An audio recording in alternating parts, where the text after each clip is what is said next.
I want to start by addressing a few of the things that the Minority Leader, Senator Schumer, discussed this morning.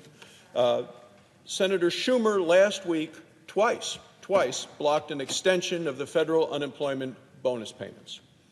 Twice the Democrat leader threw his hands up and he said no. No, Democrats will not, he said, no, Democrats will not support an extension of these benefits, he said, at any level. Why? Well, he said why.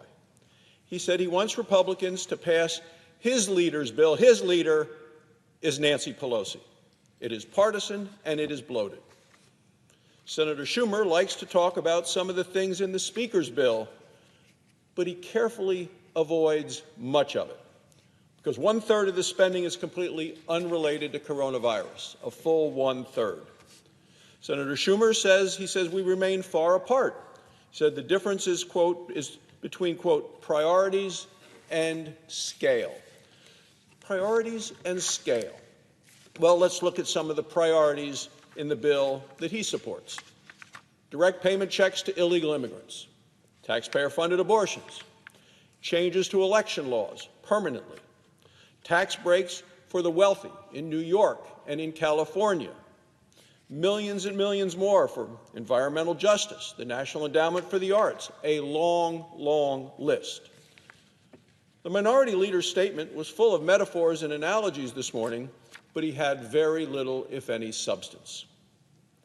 The votes that we had last week were not what he said sham votes. They were real votes that would have extended real money to real people all over the country.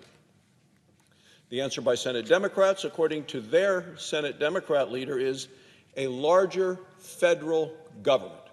That's what they're proposing. Now, the Minority Leader used the analogy of a leaky faucet. He said that we have to take care of the flood, but he never mentioned actually fixing the faucet. Their bill does exactly that. Never gets to fixing the problem. It just gives Americans a larger government. Now, the Republican plan provides 10 times more for vaccine development and distribution than what the Democrats have passed in the House. It actually gets at beating the virus. The Democrats say they're rescuing schools and small businesses, but their bill actually zeroes out the Paycheck Protection Program and provides less money for schools. And as for understanding the needs of the country, Senate Republicans have passed in a bipartisan way $3 trillion in relief. Well, half of that is still unspent. And on the state and local government side, it is ironic to hear the Minority Leader mention all of his preferred public service workers. But not once in that discussion did he mention police officers. That's because, Madam President, the platform of the Democrats now really is to defund the police. And this at a time when the murder rate in his own hometown, New York City, is at a record level. So I come to the floor, Madam President, to discuss the reckless spending and the partisan obstruction by the Democrat Party. It is the path that they have chosen to deal with coronavirus. It's the Speaker's $3 trillion runaway spending spree. Speaker Pelosi says it's her way or the highway, and the Senate Democrat leader, her deputy, Chuck Schumer, has been 100% behind her political stunt. At the same time, the Democrats are ignoring what the American people tell us they want and they need. They want to resume their lives. People want to resume their lives safely and sensibly. And to do so, they need a safe work environment, they need a safe, effective vaccine, they need their jobs back, and they need their kids in school. Republicans are doing everything that we can to provide this. At this time of soaring national debt, we must make sure that every penny we spend is focused on the disease and the recovery. Congress has already approved nearly $3 trillion in combined coronavirus aid. When the Senate passed the Bipartisan CARES Act, it was the largest rescue package in U.S. history.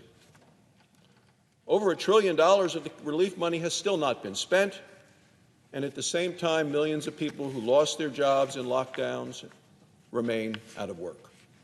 Schools and small businesses face challenges in reopening as well. So Congress needs to act, and we need to act now. We want to support people who are most in need and to do it in a way that encourages, not discourages, work. According to the University of Chicago study, 2 out of 3 unemployed people are currently making more at home than they would at work. That's due to this $600 per week bonus payment. It's not common sense, Madam President. So last week, when Republicans offered a sensible compromise, Democrats rejected it out of hand. They want to continue paying people more to stay home than they would make it work. Democrat leaders are holding the unemployed hostage, as they say, leverage in their negotiations with the White House. Once again, the Democrats are putting politics above people, slowing the economic recovery, and destroying millions of jobs in the process. Senate Republicans, meanwhile, introduced serious relief legislation. The Republican legislation targeted, tailored to the emergency. Our bill provides resources for health care, for kids, for jobs. We safely reopen the economy. We safely reopen schools, and we fund testing, treatment, and vaccines.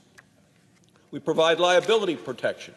We shield the medical community, K-12 schools, colleges, universities, small businesses from frivolous coronavirus lawsuits. We already see greedy trial lawyers trying to profit from the nation's pain. Over 4,000 lawsuits have already been filed. An avalanche of abusive coronavirus lawsuits will flatten and flatline the economy as it just tries to awaken. So we continue to put health, safety, and well-being of the American public first.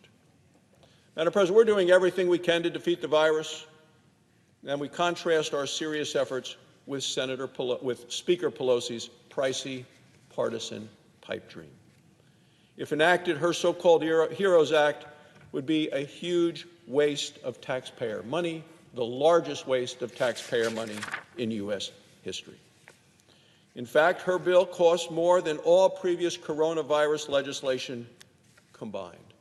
It may be her dream. It would be a nightmare for the American public. We can go through the things that are in the Democrats' wish list, and anything I would say here would just be the tip of the iceberg. But let me remind you what Politico reported when the bill passed the House. It said it's a Democrat wish list filled up with all the party's favorite policies. National Public Radio said the bill marks a long wish list for Democrats, and the New York Times said the bill was more a messaging document than a viable piece of legislation.